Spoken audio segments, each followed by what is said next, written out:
আসসালামু আলাইকুম। আজকে আবারও হাজির হয়েছি আমি আপনাদের মাঝে এক নতুন রেসিপি নিয়ে। একটি ভিন্ন স্বাদের আলু এবং ডিমের রেসিপি আজকে আপনাদের সাথে শেয়ার করব। রেসিপিটির জন্য নিয়েছি ঝুরি করা আলু, একটি ডিম, পেঁয়াজ, রসুন, কাঁচামরিচ।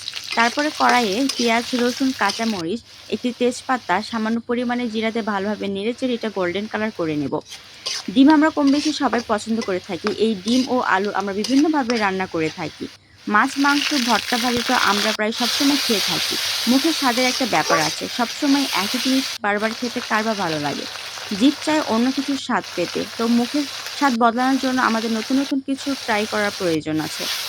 এখানে নিয়েছি লবণ, হলুদ, গুঁড়ামরিচ এবং সামান্য মসলা বাটা। এটিকে ভালোভাবে কষিয়ে নেব। এটি খুব সাধারণ একটি রেসিপি কিন্তু এর স্বাদ একদম অসাধারণ। আপনারা অবশ্যই এটি ট্রাই করবেন যারা এখনও এটি ট্রাই করেননি।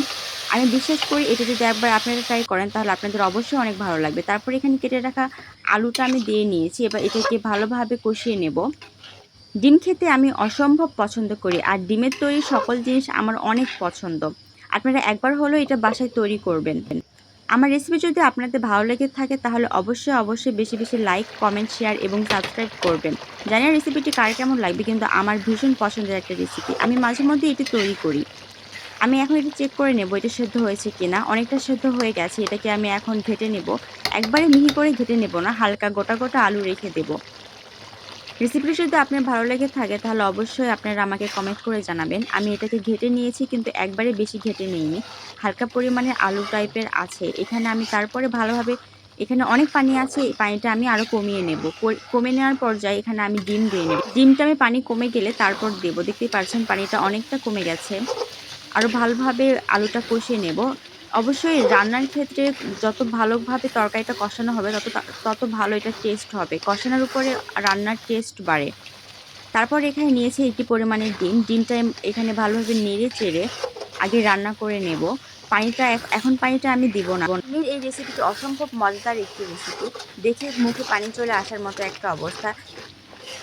এখন আমি এটা ভালোভাবে আরও কষিয়ে নেব। পানিটা আরও কমে এলে তারপর এখানে আমি আরও পরিমাণে পানি অ্যাড করব। তারপর এটাকে বেশি ঝোল ঝোল রাখা যাবে না। এটা একদম মাখা মাখা টাইপের হবে। এখানে আমি সামান্য পরিমাণে পানি দিয়ে ঢেকে নিয়েছি।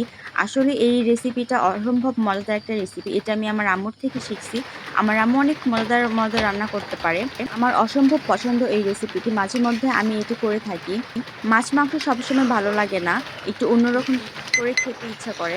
অনেকটা পানি কমে গেছে, তবে হালকা পরিমাণে ঝোল আছে। আমি এই পানিটুকু আরও শুকিয়ে ফেলবো। দেখতেই পাচ্ছেন পানিটা আরও শুকিয়ে গেছে। এখন আমি এটা নামিয়ে ফেলবো। অসাধারণ একটি রেসিপি। আপনারা অবশ্যই এটা ট্রাই করবেন। আমি যেহেতু নতুন, আপনারা আমার পাশে থাকবেন, সাপোর্ট করবেন। আর দেখতেই পাচ্ছেন কতটা লোভনীয় লাগছে। এটাতে আপনি রুটি, পরোটা সবকিছু দিয়ে খেতে পারেন।